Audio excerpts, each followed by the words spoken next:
everyone, Janie here. Welcome back to my garden and welcome to a very, very wet November back garden tour. We have a massive, 10-day storm coming our way, and Jason and I did not plan appropriately, right, Jason? Yeah, we planned for a garden tour in the rain. Absolutely, We sure. planned for a garden tour in the rain.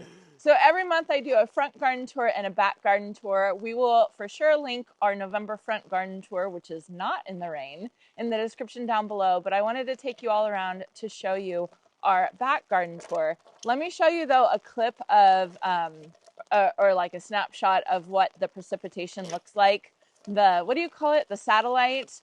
Oh, the radar? Yeah, the radar that's coming right now, because it's insane. It's absolutely insane. I will be doing quite a few indoor videos, I think, over the next couple days. So let me take you around. The biggest change this month in our backyard is, of course, the HoseLink solar lights that Jason and I installed. It was quite a big project for us simply because there is so much going on underneath ground on this property. If we look at satellite photos, we can see that this whole property was landscaped at one point with pathways, paver pathways, and different things, that would like walls and stuff like that. So when we dig down a couple feet, we usually find some type of old debris. I don't know why they decided just to cover it up, but they did. It's fine. When we were trying to dig the holes for these posts for this project, we pretty consistently ran into something. Like almost every hole had something in the way, whether it was like old, unused, like PVC, like irrigation pipe, I'm guessing is what it was. Yeah. It's no longer, working. There was, what else? There was like big, like drainage pipes, I guess, that Yeah. like corrugated black plastic that we'd run into that. I mean, it was They crazy. were not in use anymore because No, nothing was working. There's nothing in use. It was just nothingness when we first moved into this property, but it was a whole bunch of somethingness covered with soil to make it nothingness. So this project was kind of a beast for us, just because when we would dig a hole, we'd end up having to dig a hole 3 times as wide just to get whatever junk was down in there. So it was fun. It was really fun, right? So we finally decided to call in help, which that was a fabulous decision, just to put the posts in. And then Jason and I ended up hanging all the wire and the solar lights, and we had them on last night. Last night was the first night that they just came on, and they stayed on. They were so beautiful. I kept looking out the window. Like every time I walked by a window, I was looking out the window just to see how beautiful it was to have this back here. And it really just makes this backyard, which is exactly what I wanted. So very excited about that. They, of course, surround all my beds that I have back here. And I always have trouble on what I'm going to call these beds because they're not technically raised beds. They're no-till beds. So basically what it is, it's compost on top of the ground. These are bottomless beds. And the goal is to have all of these plants be growing into the native soil that's underneath it. So I never know what to call it, if it's raised beds or flower beds or whatever. But I really like how the lights kind of surround it and make it kind of like frame it a little bit. So I have big plans for what I want to grow up the posts. I think that that'll be really pretty. Oh, I didn't even think of that. Oh, yeah. That didn't even cross my mind, but what a great idea. Oh, yeah. That's going to look really cool. We're going to have so much stuff growing up the posts. Oh, now I'm excited. I totally hadn't thought of that. Yeah, I think it's going to be really, really fun. So this bed I kind of left totally the same. I still have all this beautiful new look Dusty Miller. I can't bring myself to take it out. It's a perennial for us here. And this stuff is awesome. I know. It's just beautiful. It's really pretty. I think what I've decided for these flower beds back here is that I am going to have some like staple shrubs in them. Like I'm thinking I'm going to put some of those kindly privets back here just to have, so that I have some green all year round, and then I can kind of fill around with cut flowers and different things like that. So not that this is going to be one of my staple shrubs, but it kind of just shows what I'm talking about. I just love having this here, and it'll look like this all winter long. So that's neat. So we can have like shrubs that are semi-permanent, right? Yeah. And then plant cut flowers and stuff around them. Like kind of around them. Yeah, I think that'll be really Won't cool. that be That'll add it, beautiful? it'll like add some more like dimension and interest to it Yeah. than just like a cut flower bed. Yeah, That's cool. exactly. So that when you're waiting for the cut flowers to grow, you still have something pretty to look at. I like that idea. I do too. I thought that was fun. So right here, I have these beautiful dahlias that I got from my friend Kate. These are called Maryland's White. They really have just been rock star dahlias. They've been beautiful. I've been cutting on them a lot. We did have shockingly early cool weather this year. As you can see, it is only November, 20th or something like I think that. so, yeah. And we've already had our first light frost. It was such a light frost, it was nothing. But we usually don't get our first frost until the first week of December. So everything is early this year. So, but you can see it wasn't that bad of a frost. The dahlias are still totally fine. And then over here, I wanted to show you guys these. Sherry sent me some of these award-winning calla lilies, and they're black calla lilies, if you can believe it. And aren't they just the most beautiful flowers? I ended up planting them here because I wanted to get them in the ground and I didn't have a good place to put them in the garden yet.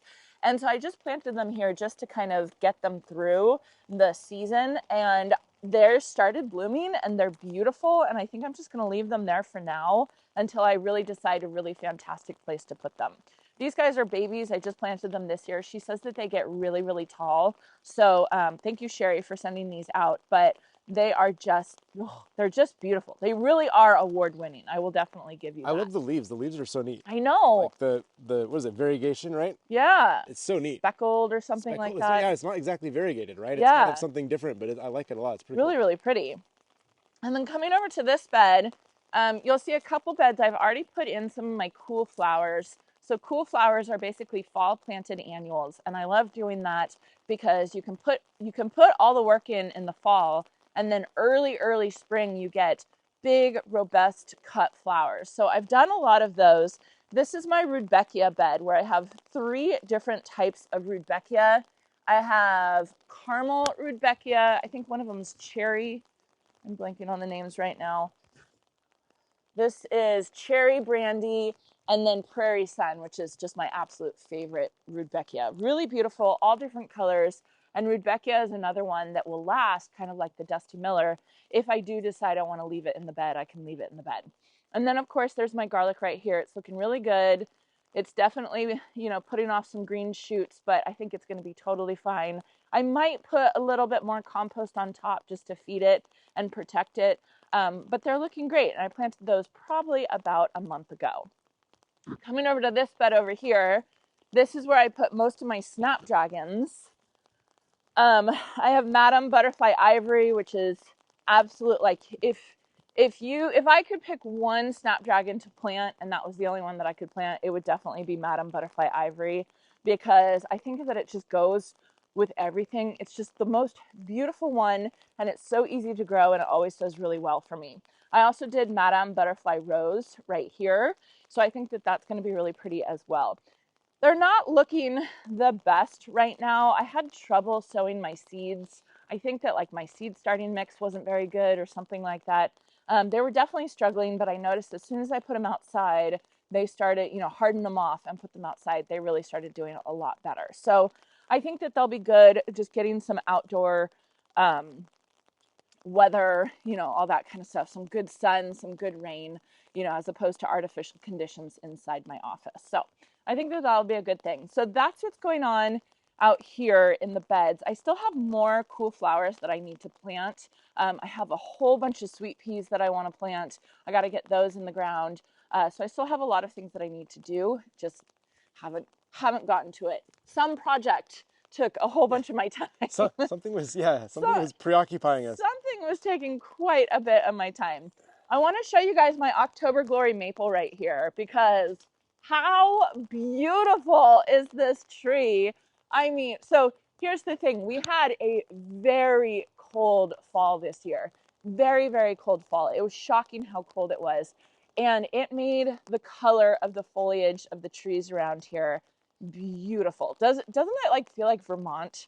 around here. We've had way more color around here than we usually do. It's like all the trees along the roads are really pretty. Like it's Oh, just, yeah, it's just so yeah. pretty. So basically what it is the cold kills the chlorophyll. It like negates the chlorophyll in the foliage, and then the other pigments in the foliage can show up once the chlorophyll's gone. So that's what's happening in this October Glory Maple. And I really think that this is the last look we're going to get of it, because as this rainstorm comes, all this foliage is going to fall off.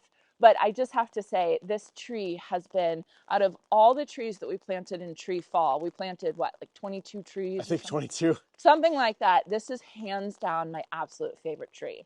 And I did, when I was staining the table in my greenhouse, I'll show you all that in a little bit. I just came out here and I stained these posts that we're only going to leave on for a year. They're not going to be there forever. But I just think that the black post just, I mean, look, isn't that just beautiful? Yeah. I just love it. Yeah, I was really surprised by how great this thing ended up looking. Yeah. It'll be, when it gets bigger and more mature and then it looks like this, Yeah. I mean, that'll be so cool. Yeah, I love it. So I do have 2 leaders, if you guys can see up there. I do have 2 leaders on this tree right now, and I do need to come in and I need to take off this secondary leader so that I have one really strong leader. Again, I just haven't gotten around to it. I'm not going to do it now with like we have 10 days of rain. So you really don't want to do it when you're going to have a ton of rain, because you don't want it to get, I don't know, infected with fungus or something like that. So I'll probably leave it until we get a dry spell. And I'm positive we'll get that at some point during this winter. But I do need to address that, the 2 leaders that I have. And that's kind of something that I do need to go around to all these new trees that we've planted. It's kind of just address them a little bit, prune them, make sure they're growing in the proper manner, all that kind of stuff. So if you guys see that, I just want to point out these 2 leaders that I do have, and I will be fixing that eventually. Okay, let me take you over here to the Goodland hot tub. This Goodland Woodfired Hot Tub has just been so incredibly wonderful. We've used it so much. So for those of you who don't know, this is not plugged in. This is not plugged in. This has no chemicals to it. It literally is heated with wood, right, that goes in this space, and then the smoke comes up there. We actually got a whole bunch of new wood because we ran out of our wood. How much was this? This is half a quart of wood. Half a quart of wood, which is really exciting. But we need to cover this. Yeah, I know. Right? I should have thought of that. I didn't even think of it. But yeah. Maybe after this we can put a tarp. Yeah, I can just throw a tarp over it. That'll be fine. Yeah, just to keep it dry, because won't that be nice to use this like in the rain? I got in it. What was it? A few days ago. Yeah. When it was kind of a cool night, and it was kind of nice. It got hot. I'm surprised how hot this hot tub gets. It was almost hot enough that I couldn't get in it. Yeah. You know, it was like you wouldn't want it any hotter. Yeah. The firewood actually does a really great job. It's kind of crazy. Yeah, yeah. So I actually got interviewed by this company, Goodland, because they provided us with this tub, and they interviewed me for their journal, and they asked me a funny question. They said, "What's your favorite thing about the Goodland tub?" And my answer to them was the smell of this, because like regular hot tubs that Jason, you hate. Yeah. Jason hates regular hot tubs. You have the smell of chlorine, basically. And so with this tub, you don't smell any chlorine. All you do is you smell wood, or you smell the cedar, because it's a cedar right here. And inside you're sitting in a bed of cedar. So it's just an amazing, amazing smell. And it's just one of the elements of taking a soak in this tub that I absolutely love. So I'll be sure to link that journal entry. I think it's online. I think it's on the Goodland website. I'll be sure to link that once it comes out. I'm not totally sure when it's going to come out, but I'll let you guys know. I'm going to bring you guys this way. First, let me show you this Roman candle podocarpus. I love this tree. It's beautiful. It's definitely struggling. It wants to go that way. So we're having a hard time keeping it straight. So this year's just going to be a super training year. And then eventually, hopefully, we can get it growing upright. But it's just so pretty. It's going to be evergreen. We are absolutely loving our Podocarpus gracilior trees in the front yard. They're doing so well for us. And this is just a variegated version. And I just feel like it just pops right here. How tall does this thing get? I'll put it on the screen right now. Not that tall, though. Not that tall? It's okay. No, it's like 10 to 15. It's like not like the other podocarpus are like 30 feet tall. No. Okay. It's like a small tree. I am getting wet. My goodness. Okay, so let me go. I wanted to show you guys this hedge that we have right here. I haven't talked about this in a while. This is our Summerific Hibiscus Ballet Slippers hedge. I planted this earlier this year, and I love it because it's such a statement. It's such a beautiful statement. The only problem is I think that the hibiscus is having a hard time getting settled in because I didn't amend this soil. I just planted it directly into the native soil, and I probably should have amended it with some compost. I think would have been smart. You can see it's it's the end of the season anyway, so it's losing all its foliage, but it's kind of struggled a little bit all season long. I haven't been too worried about it because I know next year is going to be a lot better. But what I do want to do is I want to come back and I want to top dress this whole area with 6 inches of compost, just so it gets all the nutrients it needs. Summerific hibiscus likes a lot of water, so the organic matter in the compost is going to allow it to retain lots of water as well. So I think it'll be really pretty. Then once we do that, I do have a whole bunch of apricot foxgloves that I sowed, and I'm going to plant them, interspace them in between this whole hedge right here, because these guys are herbaceous, so they'll basically lose all their leaves and they'll go to sleep for a while, right? And while they're asleep, the foxgloves will come out and be really pretty and be something beautiful in this area. And then once the foxgloves are done, these guys will come back and it'll be really, really pretty. So this is working really well. I really, really like it. It needs a little TLC. Yeah, and they'll come back. They looked good when we first planted them in the summer. They had some good blooms, Yeah. right? And so they'll be fine. Yeah, they'll be fine. They just need some compost. And the compost, top dressing with compost was on our list of things to do. Yeah, we were going to do that like tomorrow or Friday, I think. It's not going to happen. Tomorrow. Now with this incredible rainstorm. So let me show you guys our secret garden. What used to be known as our secret shade garden. Secret, not so shady garden. Not so shady garden. So this garden is what you would call a transition area, in that in the winter and maybe early spring, late fall, it's a shade garden. But then in the summer, it's a full beating down sun garden. So that makes it a really, really hard garden to plant because you can't exactly plant shade plants. You can't exactly plant full sun plants. So you got to think about it a little bit. One thing that I absolutely love about this is my living walls that I planted up. We got this welded wire. We got an arch and 2 panels, and we are growing Clematis armandii, otherwise known as evergreen clematis. Again, evergreen. It's going to have foliage all year round. I was a little worried about these over here on this side because this is west over here. So this is going to get the beating down hot afternoon sun. And I was worried about this because it does like a little bit of protection, but it is handling it fine. It maybe scorched a couple of the leaves, scorched a little bit, but it's going to be able to handle it really well. Again, we planted this early in this spring. So this is its first year. This is its sleep year. Next year will be its creep year, and then we'll have a leap year. And man, it's going to be beautiful. This is the same thing we had at our other house, right? Yeah. On the side that just like was this blanket of foliage. It's so pretty. Yeah. And then in early spring, it gets these white flowers that smell so beautiful. When there's nothing else going on, it just smells so, so very beautiful. So I'm really excited about that. And then I just think it's such a pretty frame, right? Yeah. And so like I'm looking at this right now and like it's so funny because I never stand here and just kind of look. I just walk through here all the time. Yeah. This is a really cool view. It's actually coming along really well. It's beautiful. Like from here, I mean, yeah, it's really neat. Yeah. I like this view. We had Michael Glassman come here the other day to film a video, and he hadn't been here in about 6 months. And his reaction was so wonderful because, one, I trust his opinion completely.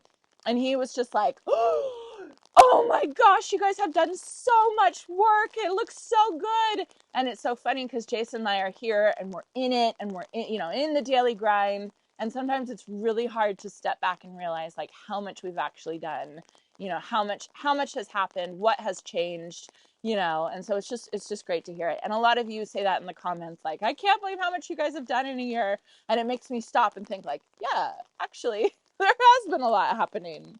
So coming into this garden bed, this hands down has been the most difficult garden bed. Are you stuck? I'm stuck. With your umbrella. My umbrella's stuck. It is raining. We're going to have to wrap this up. pretty soon.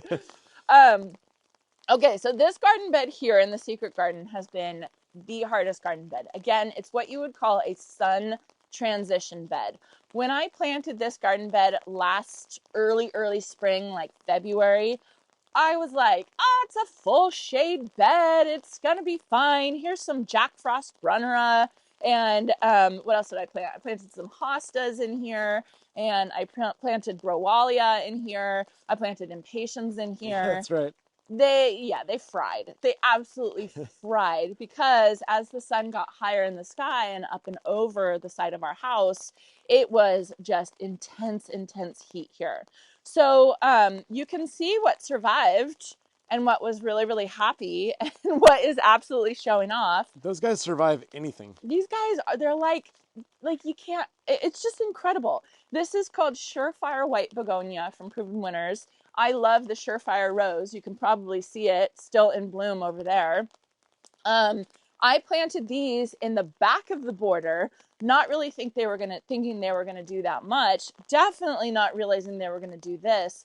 But basically, these begonias can take full sun and full shade. So if you have a sun transition area like this is a plant that you can plant and you just don't have to worry about it. Boxwood is another one that you just don't have to worry about. It's just no big deal. I didn't expect the Surefire White to get this big, but I appreciate its tenacity, right? I'm impressed with it. The other issue that I have in this garden bed is that tree right there. That tree is a black walnut tree, and black walnut trees are notoriously hard to plant under because black walnuts secrete a chemical called jugalone, and a lot of plants have trouble growing with jugalone in its soil. Obviously, begonia is one that just doesn't care. Doesn't bother it at all. We did have a peony here, and peonies are one that are known that they cannot handle jugalone at all. So we ended up moving that peony, but it ended up, right, it died, right? It died, yeah. We tried to save it, but... it was just too far gone. So you just have to really think about if you do have a black walnut tree, and this is not our tree, this is our neighbor's tree. If it was our tree, it would have been... It would be gone a long time ago. But you know what? It doesn't even matter. I read that if you remove a black walnut tree, it all the chemicals stay in the ground. Because of the roots? Yeah. Or they just last for a long time? They just last for a long time. Oh. So it doesn't even matter, right? So the damage is done, basically. Damage is done. Might as well enjoy the pretty tree with the pretty foliage. I mean, it's a pretty tree. It's just... Yeah. So anyway, it's definitely a hard garden bed, and this is a garden bed that I'm going to keep working on and keep thinking about. And then we have our beautiful fence here that will be replaced eventually. Eventually. I have a feeling that it's just going to blow over one day, and we're just not going to have a choice. Like, I hope that doesn't happen. we got to replace. I actually have plans. There's a couple of posts that are especially bad that I just need to get behind it and reinforce. It's just hard to get back there. Yeah. But I'm going to do that and at least reinforce the really bad spots to at least limp it through one more winter, hopefully. I think that we just have to, suck it up and just focus on one section at a time that we can afford at a time. Yeah. The problem is that we have about an acre, and the entire acre is surrounded by a fence. Yeah. And so you can imagine what that fence is going to cost, right? And I think that we just not going to be cheap. I think we just have to accept the fact that we're only going to be able to do portions of it at a time. Yeah. You know what I mean? Probably true. I wanted to show you guys this beautiful hydrangea right here, this color. Again, I don't know the name of this hydrangea. This hydrangea was gifted to me at our last property. Our neighbors, their mother was an avid gardener, and I was friends with her, and she passed away, and they gifted me this beautiful hydrangea. Look at how gorgeous it is. Yeah. With Jason's umbrella water pouring on it. But isn't that beautiful? So I have this in a pot. I have my Japanese maple in a pot, Aurelia right there. And then I have this one. I can't remember the name of this one. It's on the tip of my tongue. I thought it was a limelight. It's not a limelight? It's not a limelight. It's I want to say Fairy Tale Bride, but it's not Fairy Tale Bride. Huh. I'll put it on the screen right now. It's a newer one. It's like Snow something. I don't know. Anyway, I got to find a place for them. They've been sitting in these pots, and they need to get planted out in the garden somewhere. Let me take you this way. It is really starting to pour. Let me take you this way back by the greenhouse, and then maybe we can go in the greenhouse. So back here is another example of the amending the soil with the compost. We had this whole area planted up this year, and it looked really pretty. You know, we had Super Vista bubblegum, and we had some plain the blue salvia, and we just noticed that everything was struggling so bad. And we should have amended it last year, but we just didn't get around to it. So we came back, we pulled everything, and then we put a good 6 inches of compost all over here. And I'm so glad that we did that, because I just feel like now everything's going to be doing so much better. Monty, you are a mess. You are a mess. Hi, you dude. are wet, and you are muddy, and you are a happy boy. So we don't have much planted here, but we will. Actually, don't have any plans really No plans yet. for this area yet. I don't really. I have faith in you. I'll figure it out. I have no concern that you'll come up with flowers to plant.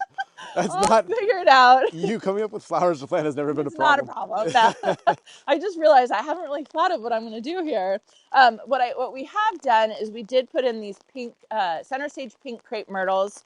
They're going to be slow growers. They're going to take a while to grow, but I'm okay with that. I'm going to leave these as, I think, in kind of a bush shrub form, because I really want them to kind of create a wall. They're planted all behind the greenhouse, and I want them to create a big, beautiful wall that's going to have this dark foliage and then these pops of pink, and I think it's going to be really, really pretty. Those aren't super tall, right? No, they only get so to they're about not 10 going to feet. like overhang the greenhouse. No, and stuff no, like no. that, They'll right? only get to 10 feet tall. That's why I chose the center stage pink ones. That's the cool thing about crepe myrtles is you can get crepe myrtles, tiny ones, all the way up to 40, 50, 60 feet ones, right? I love crepe myrtles. I think they're beautiful. We do have some foxglove that's blooming right now that's really pretty. This actually came back from last year. I was hoping I would get more that were going to come back. Maybe more will come back as we get some rain here. But at least those look really pretty. And don't worry, Monty leaves them alone. He doesn't touch them. Yeah, he just ignores them completely. So Yeah. we watched him at first, and then he doesn't even. Yeah. He's pretty good with that. Like, he doesn't, a lot of people say like, oh, doesn't he dig up plants and all that kind of stuff? Every once in a while when he's mad at us and he's acting naughty, like he dug up that azalea in the front yard. Yeah. Right? But I think he was in trouble that day. He's being rebellious. You're such a baby. Okay, let's go in the greenhouse. It's really raining. Okay, so this is my greenhouse. This is a Canopia Triumph greenhouse. It's an orangery. I love it. This month we set it all up to get it ready for winter, and I'm so glad we did, because how nice is it to be in here when it's pouring down rain? Yeah, this is kind of nice. Doesn't it sound nice? I really want to get a chair to sit in out here, and then maybe I can like film some of my talking videos out here. Wouldn't that be nice? Fun. That'd be nice. Yeah. So pretty. We do have a heater that we need to get, Jason. We need to get plugged in. You know, it's not going to get too cold when it's raining like this. But we do have a heater out here, and then I also want to bring a fan out here to keep the air circulation going. I stained this table here. This is a table that I got off of Facebook Marketplace. Just kind of a cheap table, but I just think it's absolutely beautiful. And put a whole bunch of houseplants, geraniums, all plants that are known as daylight neutral, basically. And so what that means is that it doesn't matter how much daylight they have to bloom. And so you can see my geranium is already throwing out some new buds. So this is going to be blooming pretty soon, which is really exciting. And then I have this Thumbergia over here that's kind of the same. I did sow some tomato seeds, and they are growing in my office right now. And I'm going to be trying to plant some tomatoes out here. So I think it's just going to be really fun.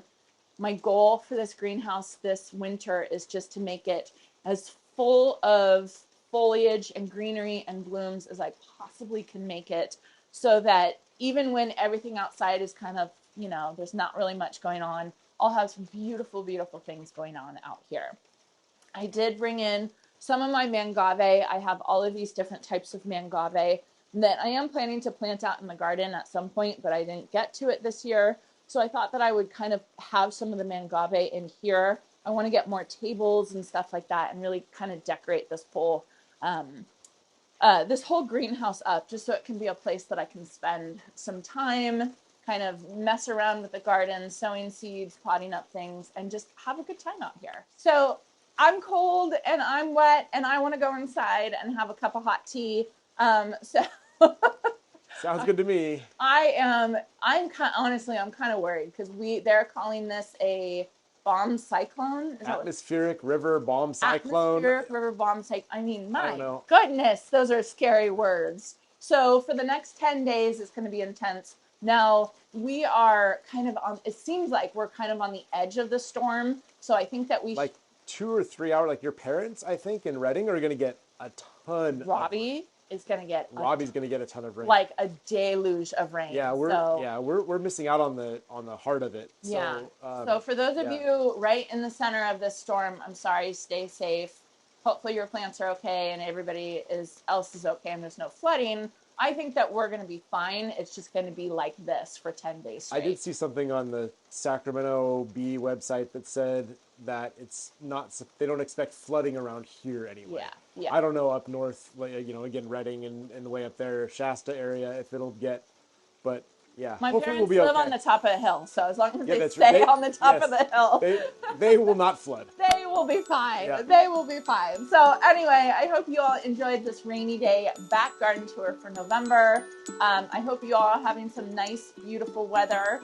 And I hope you all have a chance to get in your garden today.